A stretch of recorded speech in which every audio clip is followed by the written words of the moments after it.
Bab 271. Itulah aura kekuatan besar, cukup untuk 6 alam. 6 tetua pavilion Taichang muncul, sosok mereka tergantung tinggi di langit biru untuk selamanya, tidak dapat dilihat secara langsung. Dengan sapuan pikiran spiritual mereka segera mengetahui segalanya, dan ekspresi mereka terlihat sedikit jelek. Omong kosong. Bos Li Ge meraih Wang Quan yang telah berlari lebih dari 10 putaran, dan menutupi tubuh telanjangnya dengan cahaya ilahi. Engah. Wang Quanzong, yang sangat terstimulasi, menatap Aiden. Dia sangat marah hingga tiba-tiba dia mengeluarkan seteguk darah dan pingsan. Nak, tunggu aku. Wang Quanxiu menatap Aiden dengan tajam, mengambil Wang Quanzong, dan meninggalkan pavilion Taichang. Segalanya hari ini sangat memalukan. Dia sudah lama kehilangan rasa malu untuk tinggal di sini. Apakah kamu Aiden? Tuan Li Ge memandang Aiden dengan bermartabat. Tepat. Aiden mengangguk. Boom. Tiba-tiba, tangan besar yang menghalangi langit menghantam dengan keras, melepaskan kekuatan Aiden yang tak terhentikan. Dalam sekejap, tanah tenggelam, retak, meleleh dengan cepat, dan memuntahkan aliran magma. Tuan Li Ge ini mengembangkan kekuatan magis dengan atribut api. Dia telah mulai memadatkan benih Tao dan memiliki jejak hukum api. Kulit kepala Aiden mati rasa, dan hukum guntur, bagian dari hukum kematian, hukum matahari, dan hukum bulan semuanya muncul, membentuk lapisan hukum. Namun di depan telapak tangan ini, setiap incinya hancur. Bukan karena undang-undang ini tidak kuat, sebaliknya sangat menakutkan. Hanya saja kesenjangan ranah antara Aiden dan Li Ge terlalu besar. Tuan Li Ge, apa yang kamu lakukan? Untungnya, omelan marah terdengar, dan menteri kabinet lainnya menyelesaikan pukulan tersebut. Aku hanya ingin memberinya hukuman kecil untuk membuatnya mengerti bahwa sebagai raksasa, dia harus dicocokkan dengan kebajikan. Tuan Li Ge berkata dengan tenang. Mata Aiden berdiri, dipenuhi amarah. Ini bukanlah hukuman yang ringan, ini jelas akan mengorbankan nyawanya. Aiden harus membayar hutang ini cepat atau lambat. Pria besar, apakah kamu tahu kesalahanmu? Ge yang lebih tua yang memblokir serangan Tuan Li bertanya dan mengedipkan mata pada Aiden. Selama Aiden mengakui kesalahannya, dia bisa menjaga Aiden tetap hidup dan menerima hukuman. Tuan Li Ge mengerutkan kening dan wajahnya tampak sedikit jelek. Apa yang salah dengan saya? Tanpa diduga, Aiden bertanya dengan jujur dan penuh rasa hormat. Orang yang lebih tua merasa cemas. Mengapa anak laki-laki ini tidak dapat memahami matanya, atau dia begitu keras kepala sehingga tidak dapat berkata apa-apa? Itu membuatnya sangat tidak berdaya. Dia ingin mati, tapi dia tidak punya pilihan. HMPH, Anda menentang Tuan Li Ge. Apakah menurut Anda adalah penguasa pavilion? Li Chang'an mencibir. Karena kamu tidak mengakui kesalahanmu, maka kamu tidak pantas menjadi raksasa ini. Tuan Li Ge senang di dalam hatinya, tetapi dia memarahinya dengan keras di luar. Selama raksasa Aiden digulingkan, cucunya bisa menjadi raksasa. Tuan Li Ge memandang seorang pemuda yang luar biasa dan tampan di antara murid sejatinya, matanya dipenuhi rasa bangga. Nama pemuda ini adalah Li Chuang, dan dia adalah yang paling dihormati di antara banyak cucunya. Dia baru berusia 280 tahun, dan dia adalah tingkat kultivasi Yuan Ying Tianjun yang terakhir.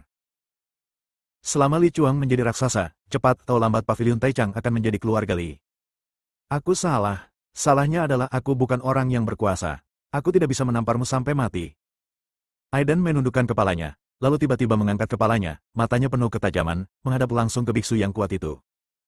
Saya salah. Kesalahannya adalah Ning Feng melakukan provokasi kepada raksasa seperti saya. Dia seharusnya tidak mengambil tindakan. Aku melakukan kesalahan. Itu adalah kesalahan sejak aku menjadi raksasa ini. Saya hanya orang luar, apakah menurut Anda saya mudah ditindas? Aiden bertanya dengan tegas, suaranya memekakkan telinga, seperti guntur yang menggelegar di langit, membuat orang terkejut. Bagi Aiden, posisi raksasa ini tidak bisa diabaikan. Ia bisa kembali ke puncak hanya dengan mengandalkan akumulasi kehidupan sebelumnya. Posisi raksasa ini hanya sedikit mempercepat kembalinya dan tidak berdampak pada hasil akhir. Jika pavilion Taichang terlalu mengecewakannya, dia tidak keberatan pergi. Wakil Master Pavilion kuno. Pada saat ini, aura menakutkan yang jauh melebihi aura Tuan Li Ge datang, mengejutkan semua orang. Mereka tahu Gu Qianqiu akan datang. Saya sudah tahu apa yang terjadi di sini. Gu Qianqiu berkata dengan tenang, menatap Aiden dengan sedikit kekaguman. Jangan takut saat menghadapi bahaya, dan jangan takut pada makhluk yang lebih kuat dari diri Anda sendiri. Selama puluhan ribu tahun terakhir, beberapa jenius pertama yang lulus ujian Istana Dao tingkat 10 menjadi lebih enak dipandang. Tak bisa dipungkiri, ketiga orang di hadapan Aiden yang melewati Istana Dao tingkat 10 ini semuanya adalah orang-orang berbakat dan cerdas dengan pikiran yang matang dan wajah yang dewasa. Namun, pavilion Taichang memiliki terlalu banyak jalur kebijaksanaan. Sudah waktunya untuk menjadi seorang raja. Pavilion Taichang telah kehilangan semangat yang dapat memecahkan kuali dan menenggelamkan perahu, mematahkan belenggu yang busuk dan berat di wilayah bintang Changlan, dan mengubah dunia menjadi cerah. Wakil Pavilion Master Gu, apa keputusanmu? Ketika Li Gelao melihat bahwa Gu Qianqiu tidak berniat menyalahkan Aiden, jantungnya berdetak kencang, tapi dia tetap bertanya. Jika Aiden tidak dihukum dengan cara apapun, 4 dari 6 bos pavilion utama berada di sisinya dan akan bersatu untuk memberikan tekanan pada Gu Qianqiu. Menurutku karena kamu masih muda dan bertenaga, kamu bisa diberi hukuman yang lebih ringan dan dibawa ke Ting Fengnya untuk menghadap tembok selama sebulan. Bagaimana menurutmu? Saya tidak keberatan. Saya juga. Aku sedang menunggumu. Tuan Li Ge tersenyum bangga. Tebing Ting Feng ini adalah tebing tertinggi di Taikansing. Terletak di kutub utara, tempat angin dewa yang bertahan lama bertiup. Angin ilahi semacam ini dapat dengan mudah memotong puncak tinggi manapun, yang sebanding dengan senjata ajaib. Hanya tebing Ting Feng yang merupakan asal mula angin ilahi Luochen dan memiliki aura aslinya, sehingga aman. Aiden ditahan, dan Xiao Yuseng datang menemui Aiden. Dia tidak menyangka begitu dia menjauh, hal sebesar itu terjadi pada langkah terakhir. Tunggu saja di Pavilion Taichang. Aiden memerintahkan Buddha dan Iblis. Apakah menurutmu ini hanya berkubang di masa lalumu? Xiao Yuseng tampak seperti seorang pemuda yang belum menyadari keseriusan masalahnya. Mengapa angin ilahi Luochen di tebing Ting Feng disebut angin ilahi Luochen? Jika bertiup ke langit berbintang, bahkan bintang pun bisa tertiup. Besar sekali masa angin yang terbentuk oleh jatuhnya matahari bahkan dapat menerbangkan matahari dan bintang-bintang. Anda pikir ini tempat yang menyenangkan? Jika Dewa Surgawi Jiwa yang baru lahir tinggal di tebing Ting Feng, dia akan hancur berkeping-keping oleh angin ilahi Luochen. Xiao Yuseng memiliki sedikit rasa jijik, tetapi dia masih peduli tentang Aiden. Aiden tersenyum dan berkata, itu semua tergantung pada buatan manusia. Rumor itu mungkin tidak benar. Xiao Yuseng sakit kepala dan berkata, aku terlalu malas untuk memberitahumu. Bagaimana mungkin Aiden tidak pernah mendengar tentang angin ilahi Luochen ini? Di kehidupan sebelumnya, angin ilahi Luochen ini merupakan hiasan yang ia gunakan untuk mendekorasi rumahnya. Aku sangat merindukannya. Aku hanya tidak tahu berapa lama aku bisa bertahan hidup sekarang. Di kehidupan sebelumnya, dia mengandalkan kekuatan absolut untuk mengendalikan angin ilahi Luochen. Dalam kehidupan ini, dia tidak memiliki kekuatan seperti itu sama sekali. Bab 1272, Angin Ilahi Luochen. Di tebing Ting Feng yang menjulang tinggi, angin dewa yang turun tidak bertiup, sehingga cukup damai. Ini adalah titik tertinggi dari bintang Taichang. Anda dapat menikmati panorama pemandangan planet Zhengge, termasuk pegunungan, kota, dan sungai. Wuhu! Tepat pada saat ini, badai ungu dingin bertiup, mengirimkan rasa dingin yang menggigit ke langit. Angin ilahi Luochen bahkan belum mendekat, tetapi hanya hembusan napas dari jarak jauh yang membuat seluruh tubuh Aiden tergelitik. Setiap kali badai mendekat, tubuhnya terasa perih, dan akhirnya luka terbuka dan darah tumpah. Aiden terkejut. Anda harus tahu bahwa dia telah mengaktifkan tubuh abadi Guntur Surgawi dan tubuh suci Taiyin. Pertahanan fisiknya begitu kuat sehingga bahkan Dewa Surgawi Jiwa yang baru lahir tidak dapat mematahkannya. Sederhananya, kekuatan berbagai hukum muncul, membentuk suatu lapisan hukum. Tapi tidak apa-apa jika Luochen Shenfeng tidak mendekat, tapi begitu mendekat, lapisan hukum ini akan bergetar. Ketika angin ilahi Luochen menutupi seluruh tubuhnya, Aiden hanya bisa mendengar suara angin dingin, seperti senjata ajaib, bertiup ke tulangnya sepanjang waktu. Lambang hukumnya hancur, tulang Aiden patah, uratnya patah, dan darah mengalir deras. Yang bisa menembus lapisan hukum tentu saja adalah kekuatan hukum. Angin ilahi Luochen mengandung jejak aura menakutkan jiwa, itulah hukum angin. Dalam badai ungu, itu menjadi pisau tajam, memisahkan daging Aiden berulang kali. Aiden terlihat sangat sedih, tapi di dalam hatinya dia sangat gembira. Setiap kali tubuhnya terkena angin ilahi Luochen, tulangnya patah dan tendonnya hancur. Tubuh abadi Guntur Surgawi dan tubuh suci Taiyin sedang bergerak, dan daging serta tulang bergetar bersama dan menjadi lebih keras. Kemudian kulit dan dagingnya terkoyak lagi. Di bawah pemboman yang berulang-ulang, daging dan darah Aiden memperoleh aura yang tajam. Itulah hukum angin. Ini juga merupakan tujuan Aiden, untuk mengintegrasikan tubuh fisiknya ke dalam sebuah hukum. Kesempatan langka ini hanya dapat diwujudkan oleh orang dengan konstitusi ganda seperti dia, dan setiap konstitusinya bertentangan dengan langit. Kalau tidak, jika dia berubah menjadi orang lain, dia akan hancur berkeping-keping oleh angin ilahi Luochen. Bagaimana situasi di Ting Feng ya? Membalas kakak senior Li, saya melihat dengan mata kepala sendiri bahwa selama 3 hari 3 malam, anak laki-laki itu tertiup oleh angin ilahi Luochen. Daging dan darahnya kabur, tulangnya patah, dan uratnya patah. Bau darahnya kuat. Hehe, anak itu benar-benar mampu membawanya, dan dia belum terjatuh. Tapi jangan khawatir, saudara senior Li, anak ini tidak akan bertahan lama, dia pasti akan hancur berkeping-keping. Seorang murid dalam Pavilion Taichang melaporkan situasi Aiden kepada Li Chuang. Setelah mendengar ini, wajah Li Chuang penuh dengan kebanggaan, dia menggelengkan kepalanya dan mencibir, orang luar itu sangat berbudi luhur dan cakap, mereka layak mendapat posisi raksasa, dan mereka masih ingin membangun otoritas mereka. Untuk disalahkan, saya hanya bisa menyalahkannya karena mencari kematian. Dia adalah yang terkuat di antara murid-murid sejati. Dia sudah mencoba menerobos setengah langkah keagungan. Dia akan menjadi murid sejati Paviliun Taichang yang akan menjadi biksu yang kuat paling cepat di masa depan. Begitu sesuatu yang tidak terduga terjadi pada Aiden, dia pastilah seorang raksasa. Masih tidak bisa menganggap enteng dan terus memantau situasi di sana. Aku harus pergi ke tempat kakekku. Perintah Li Chuang. Murid batin ini mengangguk dan membungkuk, seperti anjing piaraan, dan terus mengawasi Aiden. Di tebing Ting Feng, angin ilahi Luo Chen bertiup siang dan malam.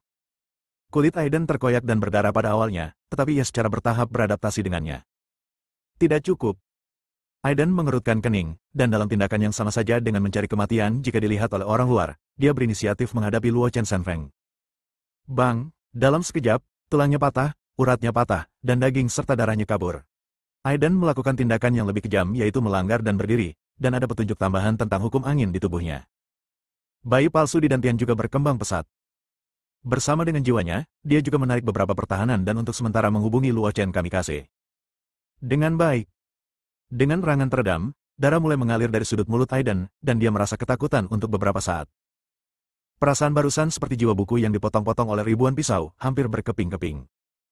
Jiwanya masih terlalu lemah untuk menahan kekuatan ini. Namun masih ada beberapa manfaatnya. Jiwanya telah berubah warna dan menjadi lebih kuat, dan pikiran spiritualnya dapat menjangkau tambahan 10 meter. Coba saja hati-hati, jika terjadi kesalahan, segera hentikan. Aiden berpikir sendiri. Dengan cara ini, dia menggunakan jiwanya untuk menyentuh angin ilahi Luo Chen berkali-kali, merasakan aura tajam seolah-olah dia ditabrak pisau. Jika dalam bahaya, segera hentikan. Melalui pelatihan berulang-ulang, jiwa tumbuh lebih kuat sedikit demi sedikit. 3 hari lagi berlalu seperti ini, dan tubuh serta jiwanya telah ditempa hingga batas tertentu. Jika dia melampaui batas, dia akan hancur berkeping-keping. Tiba-tiba, Aiden memikirkan sesuatu di benaknya. Angin ini memiliki aura yang tajam, itu bukan pedang dalam bentuk lain. Dunia ini penuh dengan pedang. Saya telah terpapar dengan cukup undang-undang, tetapi tidak ada hukum tentang pedang. Aiden tiba-tiba mendapat ide. Boom! Pada saat ini, seni senjata surgawi sedang bergerak, dan seluruh tebing Ting Feng langsung dipenuhi dengan udara dingin. Luo Chen Kamikaze seperti binatang kosmik yang telah melepaskan diri dari belenggu dan menjadi lebih kejam.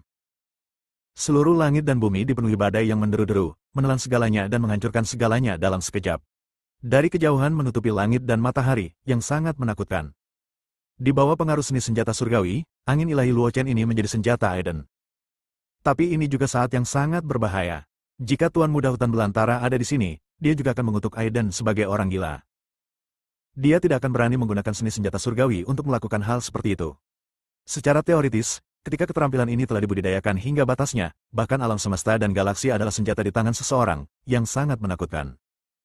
Terlalu berisiko untuk mencapai tingkat puncak kekuatan inti emas. Angin ilahi Luo Chen dibagi menjadi ratusan helai dan kental menjadi ratusan pedang peri. Dunia ini dipenuhi dengan energi pedang, atau dunia ini telah menjadi pedang itu sendiri. Apa itu? Para biksu di dekat tebing Ting Feng melihat pemandangan yang tak terlupakan dalam hidup mereka, dan mereka merasakan kengerian yang mendalam di hati mereka. Boom! Aiden menderita serangan balasan yang mengerikan dan batuk seteguk darah.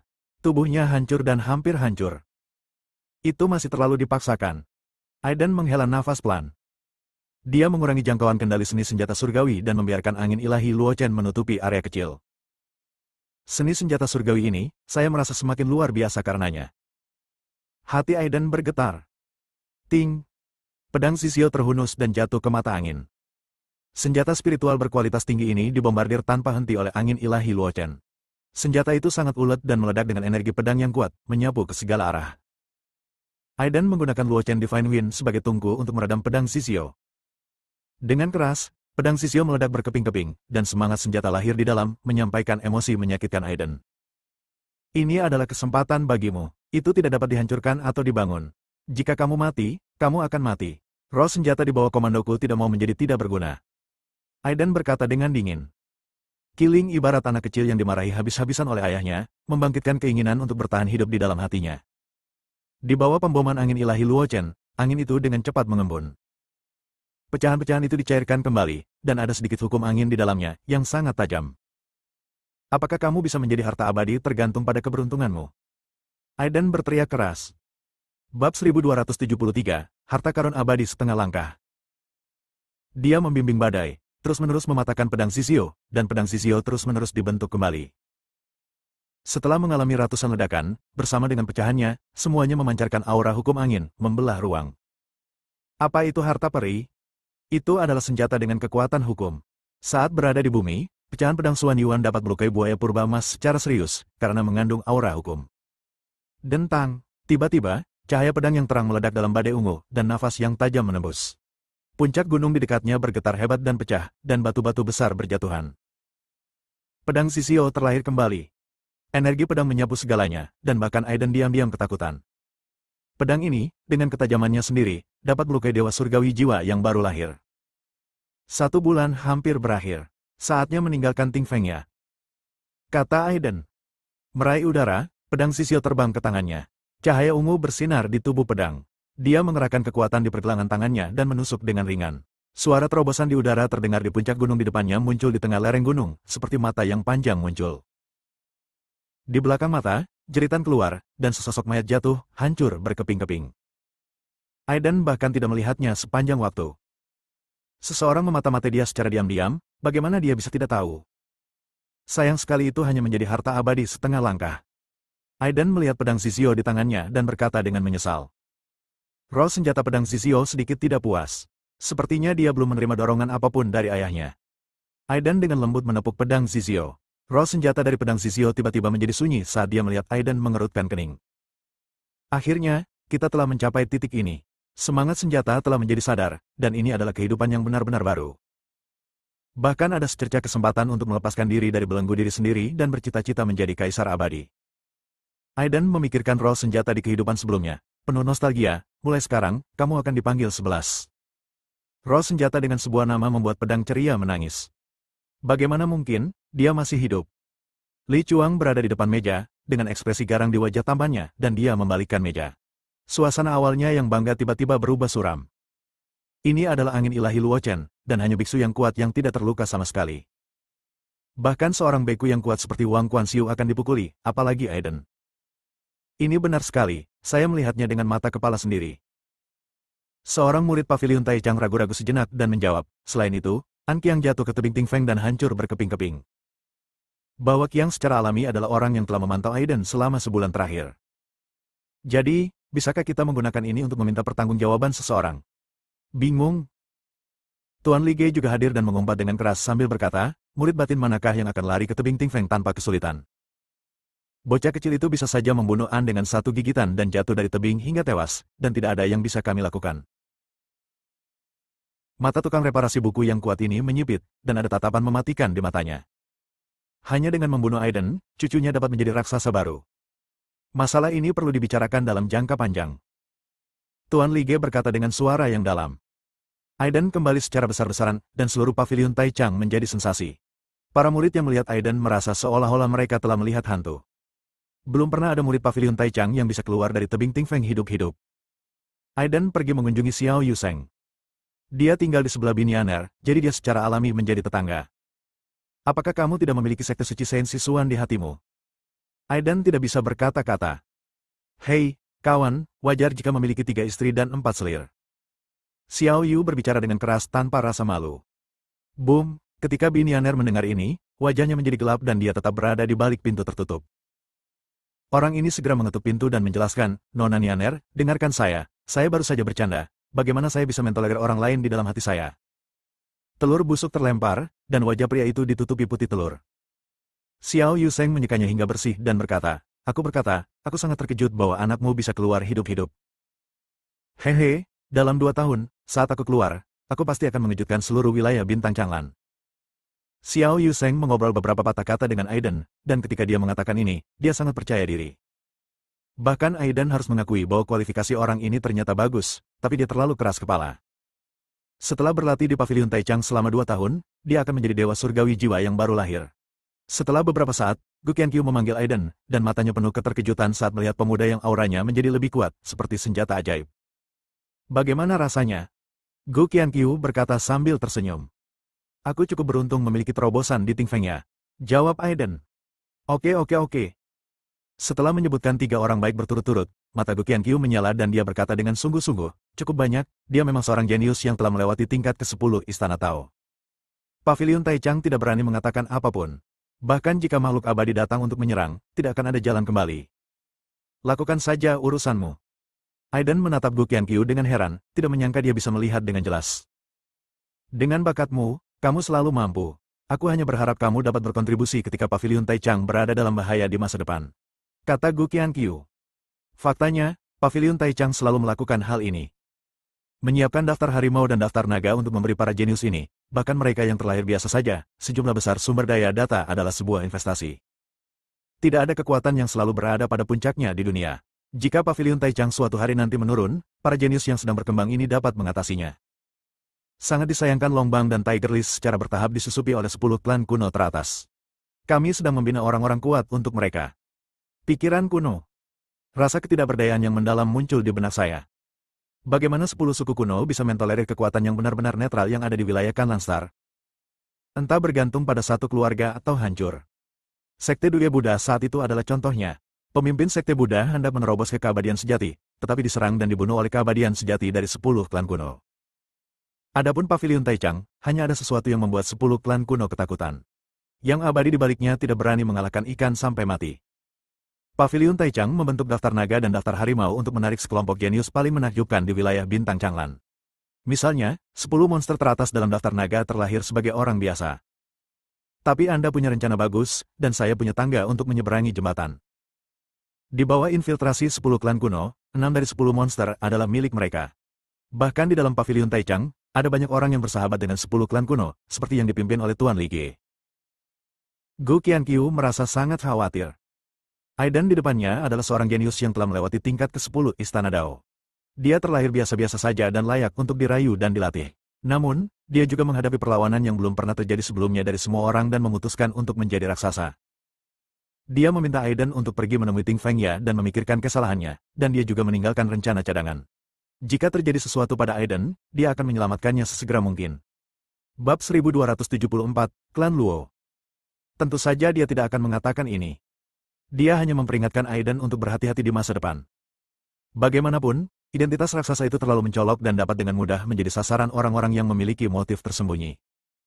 Wakil Paviliun Master Gu, saya ingin meninggalkan Paviliun Taichang sebentar. Kata Aiden. Silakan berlatih. Terkadang, kamu memerlukan kerja keras sebelum bisa menerobos. Gu Qianqiu tidak merasakan kejutan apapun. Aiden mundur, kembali ke kediamannya, memanggil Buddha dan Iblis, dan meninggalkan Bintang Taichang. Namun, hanya beberapa langkah dari langit berbintang, sebuah berita sampai ke telinganya. Klan Luo ingin mengundang Aiden satu.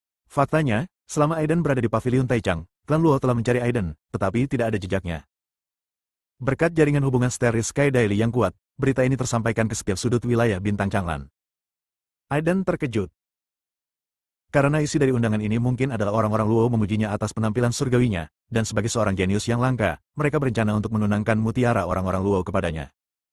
Merupakan suatu kehormatan besar bagi siapapun jika Mingzu dikeluarkan dari rak. Dia telah menerimanya dengan senang hati, tetapi Aiden mengerutkan kening.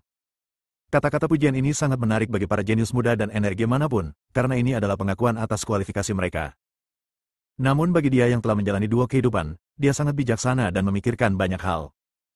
Beberapa hanyalah keterikatan kepentingan. Bahkan jika klan Luo dapat mendukungnya hari ini, mereka juga dapat menginjaknya kapan saja. Aiden memilih untuk mengesampingkan permintaan klan Luo dan malah datang ke pasar gelap bawah tanah Suanji Star. Hei, nak, kamu di sini lagi. Pemilik pasar gelap bawah tanah masih tetap antusias seperti biasanya. Antusiasmenya membuat Aiden sulit untuk menolak apa yang kukatakan. Kamu dan muridku adalah pasangan serasi di surga. Semakin aku melihatnya, semakin aku menyukainya. Kelopak mata Aiden bergerak-gerak dan dia tidak bisa berkata-kata kepada pemilik pasar gelap bawah tanah. Kamu, klan Luo, siap menikah denganku, kata Aiden. Aku tahu. Pemilik pasar gelap bawah tanah tersenyum dan berkata, Ceka, kamu sangat beruntung di usia muda. Apakah kamu ingin membuat iri banyak orang? Aku di sini untuk bertanya padamu, tahukah kamu siapa mutiara klan Luo yang akan menikah denganku? Pemilik pasar gelap bawah tanah adalah Master Luo Fusen, dan dia berharap mendapatkan informasi darinya. Kamu akan tahu kapan waktunya tiba. Pemilik pasar gelap bawah tanah tersenyum misterius. Setelah beberapa saat, Aiden meninggalkan pasar gelap bawah tanah dengan wajah serius sepanjang waktu. Pemilik pasar gelap bawah tanah tidak memberitahunya apapun. Orang-orang Luo mengulurkan ranting zaitun kepadanya dengan sangat antusias sehingga mereka bahkan tidak ragu untuk menikahi Mingsu. Tapi dia masih lebih berhati-hati. Bagaimanapun, ini adalah salah satu dari 10 klan kuno dengan warisan puluhan ribu tahun. Pada akhirnya, Aiden memilih pergi ke klan Luo. Planet tempat orang Luo berada merupakan planet dengan aura langit dan bumi yang sangat kaya di wilayah bintang Changlan, peringkat ke-6. Di orbit bintang utama yang sangat besar, terdapat 3 satelit yang semuanya ditempatkan bersama anak-anak suku Luo, membentuk pos-pos terdepan. Terlebih lagi, Aiden merasakan tren yang megah. Dengan langit berbintang sebagai piringan dan planet sebagai anaknya, hubungan misterius tertentu terbentuk antara bintang utama dan 3 satelit. Selama musuh menerobos masuk, ia akan langsung berubah menjadi abu. Formasi bintang. Aiden sangat terkejut. Formasi besar dengan langit berbintang sebagai matanya tidak dapat dikendalikan kecuali oleh makhluk abadi sejati. Melihat bintang utama yang sangat besar, meskipun tidak ada kehendak surga yang lahir, ada aura yang luas dan menakutkan dari dalam planet ini. Bagaikan jurang kosmik yang mengintai di kegelapan, menelan siapapun yang mendekat. Aiden merasa terpesona di dalam hatinya, para dewa suku Luo masih hidup di bintang utama. Eksistensi tingkat keabadian sejati begitu kuat sehingga sebuah planet tidak dapat menampungnya. Bahkan jika dia membocorkan sedikit pun auranya, dia dapat mengubah planet ini menjadi bubuk. Tapi ini lebih mudah diucapkan daripada dilakukan. Ini seperti mengompresi bintang matahari menjadi seukuran kota. Api matahari yang sebenarnya tidak dapat membahayakan kehidupan di dekatnya. Bagi makhluk dengan tingkat energi yang lebih besar, mengompresi tingkat energi seringkali berarti kekuatannya lebih terkonsentrasi dan sulit dikendalikan. Oleh karena itu, sebagian besar makhluk abadi berada di bintang matahari, menggunakan api matahari yang sebenarnya untuk menekan kekuatan mereka sendiri dan pada saat yang sama melemahkan diri mereka sendiri. Dan keberadaan di puncak keabadian sejati dapat dengan sempurna mengontrol energi dalam tubuh. Setelah menerobos dewa abadi, kekuatan yang dapat menghancurkan galaksi terintegrasi sempurna dengan setiap inci daging dan darah dan jiwa sejati. Ini mirip dengan kembali ke alam dilepaskan, itu adalah dewa abadi. Dan makhluk abadi sejati dari suku Luo ini telah menahan energinya hingga hanya membocorkan sedikit saja, yang seharusnya menjadi tingkat budidaya makhluk abadi sejati di tahap selanjutnya. Aiden datang ke bintang utama klan Luo. Setelah melaporkan namanya, para murid klan Luo dengan cepat mengundang Aiden untuk bergabung dengan klan Luo. Ternyata itu Aiden, cepat masuk. Aku sudah lama mendengar betapa kuatnya kamu. Hari ini, kamu benar-benar seorang pahlawan. Jauh dari sana, master setengah langkah dari suku Luo keluar untuk menyambutnya. Ini adalah lelaki tua energi dengan wajah merah. Dia adalah paman buyut Luo-san. Namanya Luo-ke. Aiden mengangguk sebagai jawaban. Luo-ke sangat antusias dan mengajak Aiden untuk memperkenalkan beberapa orang dan situasi orang Luo. Klan Luo memiliki tujuan besar. Total ada 9 anggota klan, dan setiap klan memiliki pemimpin yang berada di puncak kekuasaan. Dewa Luofu dan Dewa Luotian adalah klan yang termasuk dalam garis keturunan kelima. Harta karun abadi klan Luo adalah pagoda perunggu 9 lapis, yang disebut pagoda abadi Zhexiongsen dan terkenal di wilayah bintang Changlan. Saat ini, ia berubah menjadi menara perunggu besar berlapis 9, berdiri di puncak tertinggi bintang utama. Menara ini pernah membunuh makhluk abadi sejati, dan darah serta kekuatan hukum makhluk abadi melekat padanya, membuat menara ini begitu mematikan. Dari jauh, Aiden bisa merasakan aura menakutkan. Berhenti. Tiba-tiba, Luo-ke memimpin Aiden dan hendak tiba di tanah leluhur tempat anak-anak suku Luo berkumpul. Teriakan dingin datang, dan tekanan kuat setengah langkah mengalir ke wajahnya, membuat Aiden mengerutkan kening. Luo-ke, kamu tidak tahu bahwa tanah leluhur orang Luo tidak mengizinkan orang luar masuk. Apakah kamu melakukan sesuatu yang salah? Master setengah langkah mencibir, menurut aturan, orang luar harus ditindas dan kamu harus dikeluarkan dari klan Luo. HMPH, Luo Feng, buka matamu dan lihat dengan jelas siapa yang aku bawa. Luo-ke jelas kesulitan menghadapi orang ini. Oh, kamu ingin memberitahuku? Luo Feng berkata dengan mata menyipit. Ini Aiden. Keabadian sejati kita telah memerintahkan orang ini untuk masuk. Anda melawan leluhur abadi sejati. Luo-ke bisa memarahi dengan marah. HMPH, kalau bukan orang, kamu bilang itu Aiden kan? Aku harus memeriksanya. Ekspresi kejam muncul di mata Luo Feng, ambillah untukku. Di belakangnya ada beberapa murid klan Luo yang hendak menahan Aiden. Ketika Aiden ditahan di depannya, Luo-ke merasa sedikit malu dan berteriak dengan marah, siapa di antara kamu yang berani? Tekanan setengah langkah yang kuat dengan cepat dilepaskan, menekan seluruh penonton. Bab 1275, Silsilah ketiga klan Luo. Luo Feng tidak ketinggalan, dan melepaskan aura kuat setengah langkah, berkata, apakah kamu menyerang salah satu bangsamu sendiri? Luo-ke melotot dengan marah, apa-apaan ini, menurutku denyut ketigamu berarti kamu tidak punya niat baik. Aiden juga terlihat kedinginan. Leluhur abadi sejati dari klan Luo mengundangnya untuk datang ke klan Luo, dan semua orang di klan Luo pasti sudah mengetahuinya. Dan garis keturunan ketiga dari klan Luo ini jelas mengetahui identitasnya dan melakukannya dengan sengaja. Boom! Aiden melepaskan auranya, guntur dan kilat berkumpul di telapak tangannya, dan dengan guncangan yang kuat, murid klan Luo yang ditahan olehnya semuanya ditekan, dan mereka segera kehilangan kemampuan untuk bertarung. Berani! Luo Feng berteriak dengan marah, tetapi ada sedikit kebanggaan di matanya. Jika orang luar berani menyakiti orang-orangku di klan Luo, sayang sekali jika mati. Setelah mengatakan itu, Master Setengah Langkah ini mengumpulkan kekuatan magisnya dalam sekejap dan hendak membunuhnya. Luo Ke juga sedang terburu-buru. Dia berdiri di depan Aiden dan menggunakan kekuatan magisnya untuk menggunakan senjata surgawinya untuk melawan Luo Feng. Dalam hitungan detik, setengah langkah aura kuat mencakup radius 100 mil. Wow! Semakin banyak orang dari garis ketiga suku Luo yang dikirim, dan mereka semua adalah pembunuh. Bunuh orang luar ini di tempat. Luo Feng menjauh sebentar. Di antara klan dari garis keturunan ketiga, Dewa Surgawi Jiwa yang baru lahir secara alami sangat diperlukan dan datang untuk menyerang Aiden. 11. Pedang Sisio langsung terhunus, dan cahaya pedangnya begitu tajam hingga menghancurkan segalanya. Aiden juga marah. Begitu dia datang ke klan Luo, dia sangat marah hingga dia menjadi sasaran. Pedang di tangannya ditarik keluar, dan selama putarannya, energi pedang ditembakkan, dan ujungnya menembus segalanya. Dewa Surgawi Jiwa yang baru lahir ini diperkirakan telah dipotong, dan harta pertahanan di tubuhnya hancur berkeping-keping. Harta karun abadi setengah langkah. Penguasa Surgawi Yuan Ying lainnya memandang pedang Sisio dengan ekspresi serakah di wajah mereka. Aiden menggambar lingkaran pedang dan berdiri di dalam, menatap anggota klan dari garis keturunan ketiga dengan mata dingin, dan gelombang pedang menyebar. Engah, cahaya pedang bergoyang, dan orang-orang dari garis ketiga klan Luo yang dekat dengan lingkaran pedang semuanya memiliki bekas pedang di tubuh mereka dan terluka parah serta terjatuh. Jangan terlalu sombong. Boom! Anggota klan lini ketiga di tahap tengah Dewa Surgawi Jiwa yang baru lahir, keturunan Luo Feng, membunuh Aiden tanpa ampun. Dengan telapak tangan ditekan, cetakan telapak tangan besar muncul, dan lingkaran rune muncul di tepinya.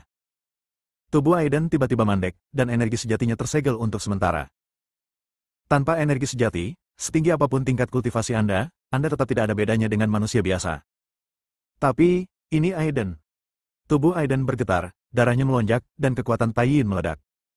Dalam sekejap, langit dan bumi dipenuhi es dan embun beku, dan dinginnya memenuhi udara, membekukan segalanya.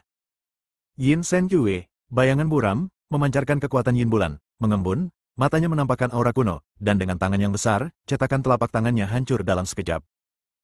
Energi sejati Aiden juga beredar ke seluruh tubuhnya lagi. Anggota suku lini ketiga di tahap tengah Dewa Surgawi Jiwa yang baru lahir ini memiliki ekspresi ngeri di wajahnya. Karena mampu berkultivasi ke tingkat ini, dia secara alami memiliki peringatan tinggi akan bahaya dan buru-buru mundur. Kilatan energi pedang menembus perisai esensi sejati, langsung melukai pria itu dan menebasnya dengan satu serangan pedang. Paman, selamatkan aku. Pria itu berteriak pada Luo Feng. Dalam ekspresi marah Luo Feng, Aiden membunuh pria itu dengan satu pedang. Pergi ke neraka. Luo Feng patah hati. Orang ini adalah keturunan yang paling dia sayangi, tapi dia mati di tangan Aiden. Berjuang untuk dilukai oleh Luo Ke, dia berubah menjadi bayangan, dan tiba dalam sekejap, dan aura di tubuhnya berubah menjadi bayangan macan tutul. Hentikan semuanya.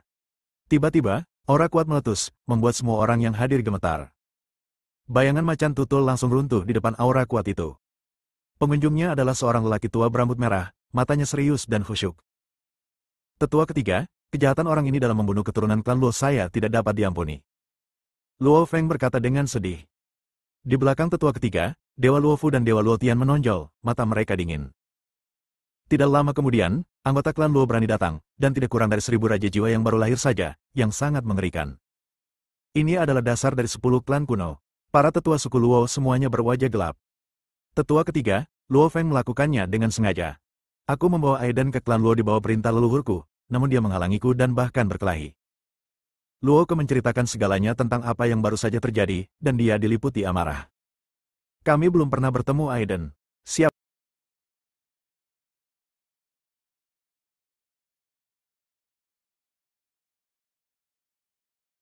Siapa yang tahu dia bukan palsu? Luo Feng terlihat galak namun masih memiliki hati yang kuat, namun matanya sedikit berkedip. Luo Feng, kamu melakukan ini terlalu tergesa-gesa dan kamu telah mengabaikan tugasmu. Aku akan menghukummu dengan menghadap tembok selama sebulan.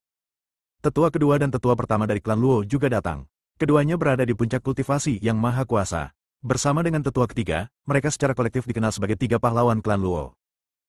Di antara 9 meridian utama, yang paling kuat saat ini adalah meridian ketiga, kelima, dan pertama. Ketiga orang ini termasuk dalam tiga pembuluh darah ini. Tetua kedua berasal dari garis keturunan ketiga. Dia berkata dengan dingin, memang benar Aiden adalah tamu terhormat suku Luo kita, tetapi juga benar bahwa dia membunuh seorang jenius dari suku Luo saya. Dia harus dibunuh di atas. Titik. Wajah cantik Luo Fusen berubah, dan dia berkata tidak yakin. Tetua kedua, apakah kamu takut dengan sengaja mendukung garis keturunan ketiga dan membalas dendam pribadimu? Tetua kedua berkata dengan suara yang dalam, gadis kecil, jangan bicara omong kosong. Aiden juga menggelengkan kepalanya dan tertawa keras. Menghadapi biksu yang berkuasa itu, dia benar-benar jujur dan penuh ejekan. Mengapa kamu tertawa? Kata tetua kedua dengan murung. Aku menertawakanmu, tetua kedua, kamu terbiasa menyendiri. Aiden berkata dengan dingin, mengapa kamu tidak mengatakan bahwa orang-orang dari garis keturunanmu ingin menahanku secara paksa? Kamu bahkan tidak peduli dengan seluk-beluknya, tapi kamu ingin membunuhku. Jika aku tidak melawan, akankah aku menunggu mereka datang dan membunuhku? Kamu begitu agung dan agung, kamu telah membuatku menderita bencana yang tidak masuk akal dengan sia-sia. Luo Feng memarahi, apakah kamu tidak hidup? Aiden berkata dengan marah, kalau begitu aku juga bisa membiarkanmu menyegel kultivasimu, dan aku akan membunuhmu setengah mati, tapi kamu juga belum mati. Bisakah aku bebas dari apapun? Kata-kata yang kuat. Wajah tetua kedua menjadi semakin suram, dan dia berkata, bukti membunuh kejeniusan kita sudah pasti. Membunuhmu di tempat tidaklah berlebihan. Kakak kedua, kamu lulus. Tetua Agung, yang selama ini diam, berbicara dengan otoritas absolut dan berkata, silsilahmu telah melakukan hal ini sebelumnya. Kejeniusan dari silsilahmu sepenuhnya disebabkan oleh perbuatanmu sendiri. Orang-orang yang hadir terkejut, apakah ini berarti Tetua Agung ingin memihak Aiden? Atau apakah leluhur abadi sejati memihak Aiden, dan Tetua Agung hanya menyampaikan pesan? Bagaimanapun, Sesepuh Agung adalah yang paling memenuhi syarat untuk bertemu dengan leluhur. Apapun itu, mereka tidak dalam posisi menyebabkan ketidaktaatan. Itulah yang dikatakan oleh Sesepuh Agung itu. Tetua kedua gemetar dan mengangguk, tetapi ekspresinya sangat tidak mau. Luo Feng juga menatap Aiden dengan tajam dan tidak berkata apa-apa. Teman kecil, silakan masuk. Tetua kedua memberi isyarat menyambut. Pada saat yang sama, pikiran spiritualnya juga mengamati Aiden secara diam-diam. Hanya dalam waktu singkat, ramuan emas telah mencapai puncaknya, dan bayi palsu juga telah terkondensasi. Meskipun putra ini masih seorang kultivator ramuan emas, garis keturunannya sangat agung, dan ada aura samar dari beberapa hukum di tubuhnya. Kekuatan tempurnya tidak kalah dengan Yuan Ying Tianjun. Tidak heran ini adalah obat yang bagus untuk tubuh manusia. Tetua kedua berkata demikian. Jika obat yang begitu bagus untuk tubuh manusia dibuat menjadi pil, khasiat obatnya akan sama bagusnya dengan beberapa pil yang menentang surga, dan dapat mempercepat kecepatan para biksu yang kuat dalam memadatkan benih Tao mereka. Bersambung.